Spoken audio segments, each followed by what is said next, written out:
Ashamarka funi maatiin garee kana jalatti argamtan akkam waltan akkam turtan turtiin maal fakkaata anaan bira bareeda galata rabbii guyyaa addaa guyyaa bareedaa guyyaa gammachuu dabarsuu irratti egaa kan argamnu gootonni jijjiiramaa fuuldura kiyyatti argitan kun biyya ambaa keessa taa'uudhaan akkasuma immoo biyyarra taa'anii hojii kana eegalanii yeroo ammaa kana immoo yeroo isaanii guutuu kennuudhaan xiyyeeffannaadhaan biizinasii isaanii sadarkaa biiroo irratti kan hojjechaatiin argaman ta'uu isaati isaan keessaa mootu fuuldura kiyyatti namoonni guyyaa jalqabaatiif sadarkaa biiroo irratti biyya ambaa keessa bahuudhaan akkasuma immoo biyyarraa dhufuudhaan asirratti argaman jiranii maaltu akka isaanitti dhagahamee fi kana fuuldura immoo maal akka isin irraa eegdan asumaan dhaamsa kan nuuf dabarsan ta'anii weelkaam siifan eessarraa dhuftee Assalamu alaikum warahmatullahi wabarakatuh. Ya shamaan ka kuli namoni nabiyni sifani zalama da nake zuma ni egan. Wasan jarra kana nargatin dura waqafri bayya way kesi kana kuma beekamu wasan jarra heddu kana ifaatuti heddu tokko egan maqaan qabnutti baafamee kan itti dalagaa turre naman heddu tokko kabaju jaalladhu ni darboonni tasmaanu naaf heddu tokko naaf galate jechuun barbaada yeroon mana madam keessa jiru keessatti siidha kan nagajjabeessaatiin turte akkanii hadda bakka kana gahu kan nagargaara turte siidha waan ta'eef heddu naaf galatoomsu jechuun hin barbaada haadha koomasitu liidara koomolii darboonni naaf galatoomii taasisuudhaan egaa yeroo jalqabaatiif yeroo nama kana hunda gidduutti argamu hedduu tokko gammachuu guddaadha kan itti dhagahamu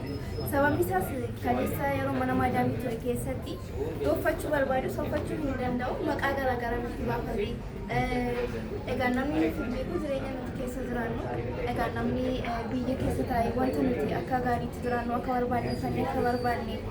walii gadi deemnee akka barbaadne daandii nutti fakkaata garuu sana miti sa'aatii 24 hojiidhaan kan nuti dabarsinu sa'aatii 24 hojjannee garuu galiin keenyaa fi wanti nuti argannu garaagaraa hedduu tokko walirraa fagoodha maaliif sa'aatii 24 hojjannee ji'aan yeroo tokko kan nu kaffalamu irratti asitti argamu kan kootti hedduu tokko gammachuu guddaadha kan natti dhagahame sababni isaas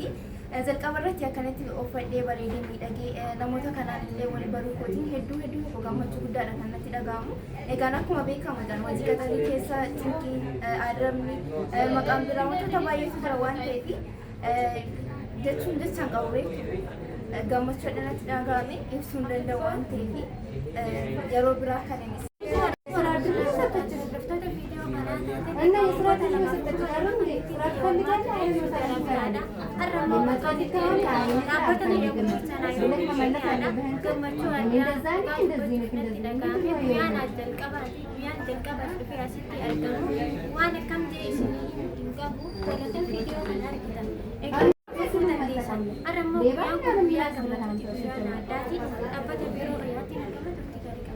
video kana daawwachuun bakka jirtan nageenya keessa sirriifa baay'ifachaa kanan irraa dhufee Itoophiyaa raayii amma kanan argamu dhaabbatni keenya guddichaa Keeniyaa Naayiroobii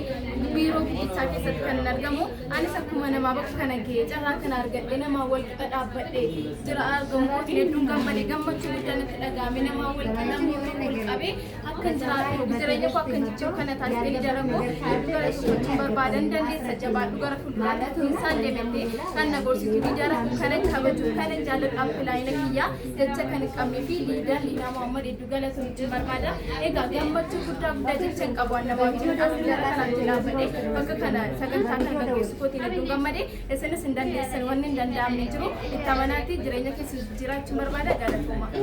Hayyee gootonni jijjiiramaa kun kaleessa onlaayinii irra hundi isaaniitu ta'anii eegalanii yeroo ammaa kana immoo biizinasii isaanii sadarkaa biiroo irratti haala adda ta'een kan hojjechaa jiran kan hojjisiisaa jiran kan injifachaa jiran kan injifachiisaa jiran ta'uu isaati kan isaan danda'an isinis ni dandeessanii